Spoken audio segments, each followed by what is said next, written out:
Աշոտն ու Հարութը Հալեպում թողած մանկության մասին նախընտրում են քիչ խոսել։ Սուլեյմանի հետ հաղամասում ընկած արկերի պայթյունները տղաների հիշողությունից չեն ջնջվում։ Մինասյանների ընտանիքը 2012-ից է տեղափոխվել հայրենիք։ Սկզբում մայրն ու երեխաներն են եկել։ 1 տարի անց ավտոպահեստամասերի խանութը փակել ու հայրն էլ է միացել նրանց։ Երկրորդն էլ էին ուզում բացեին, բայց գրավեցին այդ երկրորդ խանութը։ Երեխաները Երևանում հասակակիցների հետ դպրոց են հաճախում, էքսկուրսիաների գնում Save the Children-ի հետ, ապագայի ծրագրերը հայրենիքի հետ կապում։ Երկուսն էլ ուզում են ատամնաբույժ դառնալ, ինտեգրման փուլը հեշտությամբ են հաղթահարել։ Պետք է առաջին արձագանքումից, ասենք ճամբարներից, օգնության, ուտելիքի տրամադրումից անցում կատարել դեպի կայուն լուծումներ,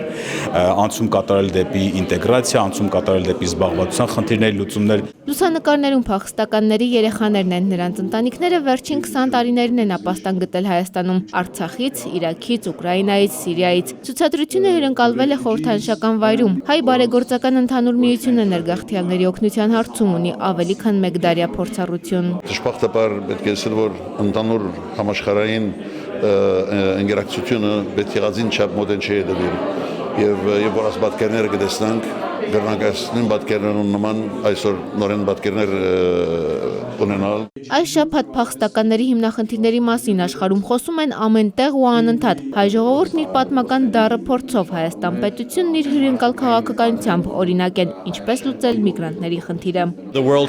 Աշխարհը Հայաստանից կարող է դասեր քաղել սիրիահայ փախստականների համար ձեր երկիրը աջակցության ընդունման հարցում օրինակելի աշխատանք է իրականացրել։ Նոր հազարամյակում աշխարհում կան ավելի շատ փախստականներ, քան Երկրորդ համաշխարհային պատերազմից հետո էր։ 21-րդ դարում հակամարտությունները փախստական են դարձրել ավելի քան 50 միլիոն մարդու, նրանցից կեսից ավելին կանայք են եւ երեխաներ։ Անի Հակոբյան, Միքայել Թումանյան, ժամը լրատվական։